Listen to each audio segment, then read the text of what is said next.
இன்றைய தினம் மேதகு ஆளுநர்களை சந்தித்து தமிழகத்தில் போதைப்பொருள் நடமாடுதல் குறித்தும் தமிழகம் போதைப்பொருள் நிறைந்த மாநிலமாகவும் இன்றைய தினம் விளங்கிக் கொண்டிருக்கின்றது. இதே நிலை தொடர்ந்தால் தமிழகம் இளைஞர்கள் பொதுமக்கள் இந்த போதைக்கு அடிமையாகி தமிழகமே சீரழியக்கூடிய சூழ்நிலை ஏற்பட்டுவிடும் என்பதையெல்லாம் மேதகு ஆளுநரிடத்திலே நாங்கள் குறிப்பிட்டிருக்கின்றோம். ஏற்கனவே நான் பல முறை மேதகு ஆளுநர்களை சந்தித்து நாங்கள் மனு கொடுக்கின்ற பொழுது ஒவ்வொரு முறையும் தமிழகத்தில் போதைப்பொருள் நடமாடுவது குறித்தும் இதனால் இளைஞர்கள் மாணவர்கள் பொதுமக்கள் அதிக அளவில் பாதிக்கப்படுகிறார்கள். இந்த விடியா திமுக அரசு அலட்சியத்தின் காரணமாக சரியான முறையிலே நடவடிக்கை எடுக்காத காரணத்தாலே போதை புழக்கம் அதிகரித்து ஒரு போதை மாநிலமாக இருந்து கொண்டிருக்கின்றது என்பதை பல முறை மேதகு ஆளுநரை சந்திக்கின்ற பொழுது எடுத்துச் சொல்லியிருக்கின்றோம். அது குறித்து விளக்கமான அறிக்கையும் அவரிடத்திலே சமர்ப்பித்திருக்கின்றோம். இப்பொழுதும் அண்மையில் இன்றைக்கு திராவிட முன்னேற்ற கழகத்தில் சென்னை மேற்கு மாவட்டத்தில் அயலக அணி துணை அமைப்பாளராக இருக்கின்ற ஜாபர் ஜாதிக் என்பவர் போதைப்பொருள் கடத்தலில் ஈடுபட்டதாக மத்திய போதைப்பொருள் தடுப்பு அலுவலர்கள் அவரை கைது செய்திருக்கின்றார்கள். கிட்டத்தட்ட 3 ஆண்டு காலமாக ஜாபர் ஜாதிக் அவர்கள் இந்த போதைப்பொருள் கடத்தலிலே ஈடுபட்டிருப்பதாகவும் பல்வேறு வெளிநாடுகளுக்கு 45 முறை போதைப்பொருள் கடத்தப்பட்டதாகவும் இன்று தினம் செய்திகள் வெளிவந்திருக்கின்றன. அவரை கைது செய்தவுடன் மத்திய போதைப்பொருள் தடுப்பு அதிகாரிகள் ஊடகத்தின் வாயிலாக பேட்டி அளித்திருக்கின்றார். அதில் அவர் தெரிவிக்கப்பட்டிருப்பது ஜாபர் ஜாதிக் போதைப்பொருள் கடத்தலில் ஈடுபட்டு அதில் சம்பாதிக்கப்பட்ட பணத்தை திரைப்படத்தின் வாயிலாக திரைப்பட தயாரிப்புக்கு செலவு செய்திருக்கின்றார். அதோடு ஓட்டல் நடத்துவதற்கு செலவு செய்திருக்கார். அதோடு திமுக நிர்வாகிகளுக்கு பணம் அளித்ததாகவும் குறிப்பிட்டிருக்கின்றார். அது மட்டுமல்லாமல் உதயநிதி டிரஸ்டுக்கு பணம் கொடுத்ததாகவும் தெரிவிக்கப்பட்டிருக்கின்றது. இன்னும் பல்வேறு அரசியல் தொடர்புடையவர்களுக்கு நெருக்கமாக அவர் இருந்ததாகவும் குறிப்பிட்டிருக்கின்றார். அதெல்லாம் விசாரணையில் தெரிவிக்கப்படும் என்று தெரிவித்திருக்கின்றார். அது மட்டுமல்லாமல் இந்த ஜாபர் ஜாதிக் அவர்கள் திரு டிஜிபி அவரிடம் அவர் நற்சான்றிதழை பெற்றிருக்கின்றார். சிசிடிவி கேமரா கொடுத்ததுக்கு ஒரு பாராட்டும் பத்திரத்தை வழங்கியிருக்கின்றார். அந்த புகைப்படம் எல்லாம் வந்திருக்குது, ஊடகத்திலையும் பத்திரிகையில் நாங்கள் பார்த்தோம். அதுபோல முதலமைச்சரை சந்தித்து நிதி அளிக்கப்பட்டிருக்கின்றது, விளையாட்டுத்துறை அமைச்சரை சந்தித்து நிதி அளிக்கப்பட்டிருக்கின்றது. அதோடு திமுக முதலமைச்சர் குடும்பத்தைச் சேர்ந்த ஒருவர் ஒரு படத்தை இயக்கியிருக்கின்றார். அந்த படத்துக்கு தேவையான நிதியை இந்த போதைப்பொருள் விற்பனை செய்ததின் மூலமாக அந்த நிதியை பயன்படுத்தி தான் அந்த படத்தை தயாரிக்கிறதாகவும் இன்றைக்கு செய்திகள் வெளிவந்துள்ளன. இது மிக மிக ஒரு மோசமான ஒரு நிலைக்கு தமிழகத்தில் தள்ளப்பட்டிருக்கிறது. இன்றைய தினம் இந்த போதைப் பொருளை தடுக்க நடவடிக்கை எடுக்கின்ற டிஜிபி அவர்களும் இந்த நாட்டை ஆளுகின்ற முதலமைச்சர் குடும்பத்தைச் சேர்ந்தவர்களும் இன்றைக்கு பல்வேறு வகையில் தொடர்பு இருப்பதாக செய்திகள் வருகின்றன.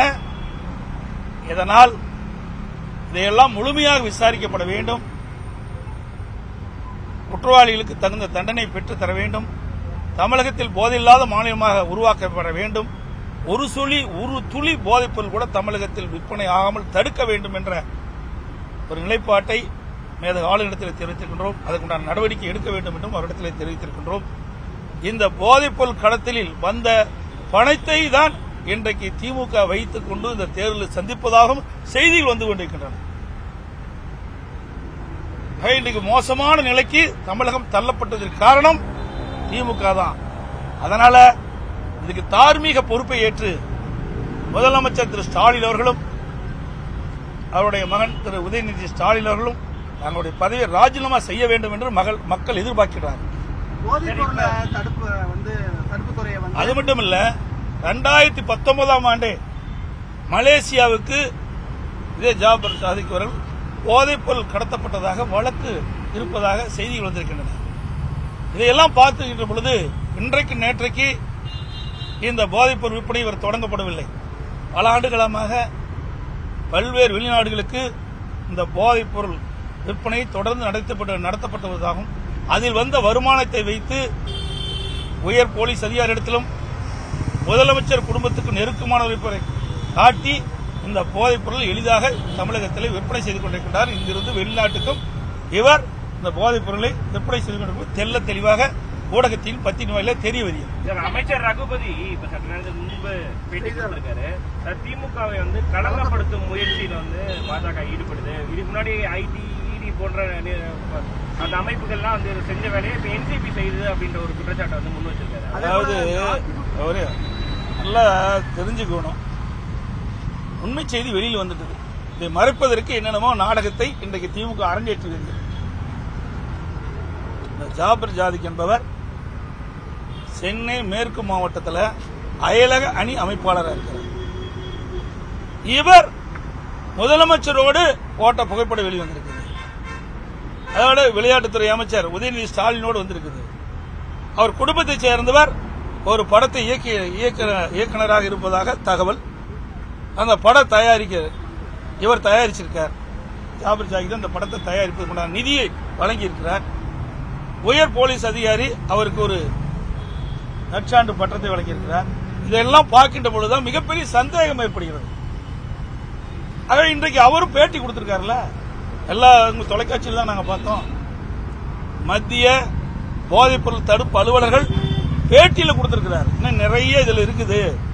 நிறைய திரைப்படத்தை சேர்ந்தவர், துறையை சேர்ந்தவர்கள் ஈடுபட்டிருக்கிறாங்க, அரசியல் கட்சி சேர்ந்து ஈடுபட்டிருக்காங்க. இப்படி என்று அவர் பேட்டி அளித்திருக்கிறார்.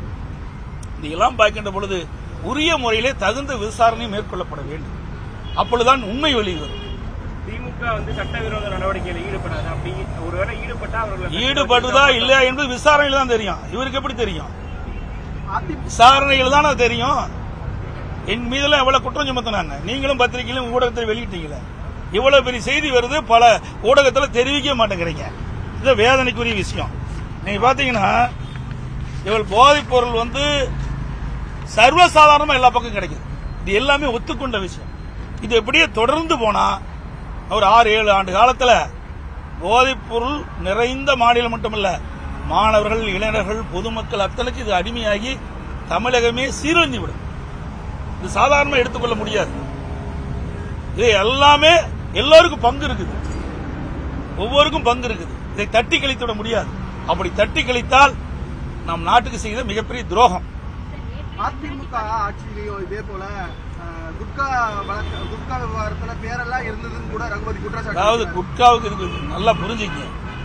இன்னைக்கு குட்கா தடுத்திருக்காங்களா இந்த அரசாங்கம்?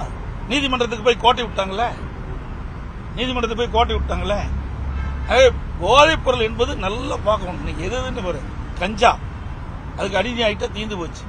அது மாதிரி இன்னும் பல போதைப் பொருட்கள் நீங்க பாத்தீங்கன்னா